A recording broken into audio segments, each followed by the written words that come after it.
December 8 Devamatha மாசில்லாமல் உற்பவித்த திருநாள்.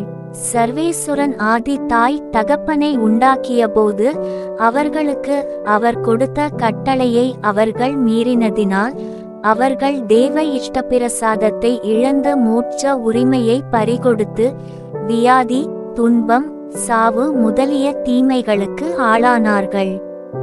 மேலும் அவர்களுடைய சந்ததியாரான சகல மனிதரும் முன் சொல்லப்பட்ட கேட்டுக்கு உள்ளாகி அவர்கள் பிறக்கும்போது தேவ இஷ்டப்பிரசாதமின்றி பசாசுக்கு அடிமைகளாய் பிறக்கிறார்கள்.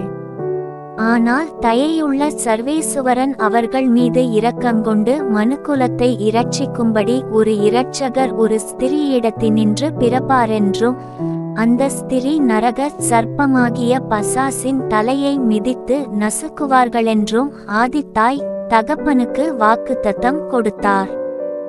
சர்வேசுவரன் குறித்து பேசின ஸ்திரீ கன்னிமரியம்மாளே, இவர்கள் ஜென்ம பாவமின்றி உற்பவித்ததினால் பசாசின் தலையை மிதித்தார்கள்.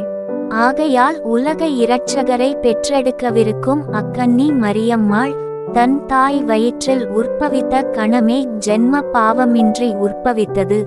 தேவ இஷ்டப்பிரசாதத்தால் அலங்கரிக்கப்பட்டார்கள்.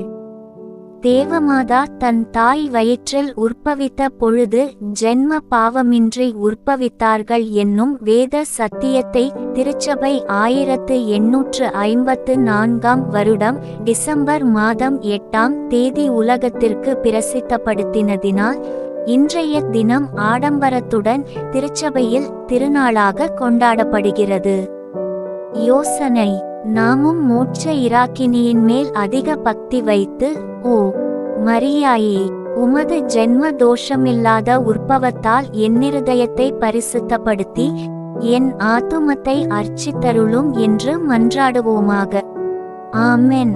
அமலோற்பவியே தாயே, மோட்ச இராக்கினியே வாழ்க.